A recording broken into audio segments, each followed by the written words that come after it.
বরগুনার পাথরঘাটায় বারানি খালে মাছ মারার ঔষধ দেওয়ার পরে আসলে মাছগুলো মরে ভেসে উঠেছে। পরবর্তীতে আমরা দেখলাম একটি ভিডিওর মাধ্যমে পাথরঘাটা পৌরসভার ৬ নং ওয়ার্ডের যে বারানি খাল সুলিশ সংলগ্ন, সেই বারানি খালে প্রায় শত শত নারী পুরুষ সবাই মিলে সেখানে মাছ ধরছে। তারা কেউ জাল দিয়ে মাছ ধরছে, কেউ বিভিন্নভাবেই আসলে মাছ শিকার করছে।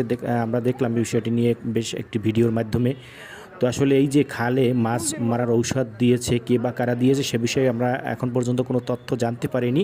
তবে পাথরঘাটার যে ৬ নং ওয়ার্ডের সুলিশ ঘাট, সেই সুলিশ ঘাটে এই মাছ মারার ঔষধ দেয়া হয়েছে, যার জন্য আসলে মাছগুলো ভেসে উঠেছে মরে।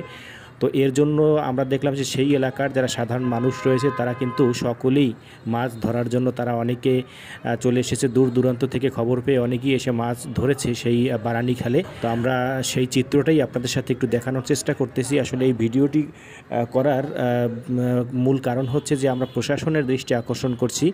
কারণ হচ্ছে যে এই যে খালে বিভিন্ন সময় আমাদের কাছে আরও অভিযোগ আছে, পাথরঘাটার বিভিন্ন স্থানে বিভিন্ন খালে যেখানে জোয়ার ভাটা আসা যাওয়া করে সেখানে মাছ মারা ঔষধ দেয়, কে বা কারা দেয় আসলে সে বিষয়ে তথ্য জানি না। তবে এই মাছ মারা ঔষধ দেওয়ার ফলে মাছগুলো মরে ভেসে ওঠে, এরপরে আসলে তারা সেখান থেকে মাছ ধরে বিক্রি করে। একটা অসাধু চক্র কাজ করছে পাথরঘাটায়, বেশ কয়েক বছর যাবত এই চক্রটা কাজ করছে। আমরা পাথরঘাটায় অনেক সময় দেখি যে পাথরঘাটার যে খাল, সেই পাথরঘাটার খালে মাছগুলো বা চিংড়ি মাছগুলো ঔষধ দেওয়ার পরে চিংড়ি মাছগুলো কিন্তু তীরে থেকে যায়। পরবর্তীতে এই মাছগুলো সংগ্রহ করে তারা বিক্রি করছে বিভিন্ন জায়গায়। তো এই চিত্রটা আজকেরও লক্ষ্য করলাম। আজকের অনেক মাছ পেয়েছে যারা মাছ ধরতে এসেছে, তারা এই যে মাছগুলো দেখা যায় ভাসতে দেখে তারা নেমেছে এবং সেখান থেকে অনেক মাছ সংগ্রহ করেছে। আমরা সেই চিত্রটাই আপনাদের সাথে দেখানোর চেষ্টা করেছি। ভিডিওটি শেয়ার করে দিবেন যারা ভিডিওতে সংযুক্ত রয়েছেন এই মুহূর্তে। আমরা চাই যে এই যে চক্রের সাথে যারা যুক্ত তাদের উপযুক্ত বিচার হোক।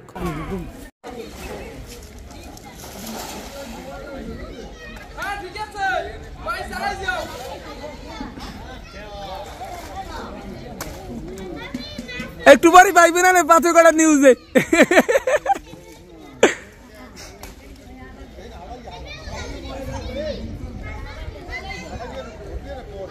আমি আছি সাংবাদিক আলামিন ফুরকান।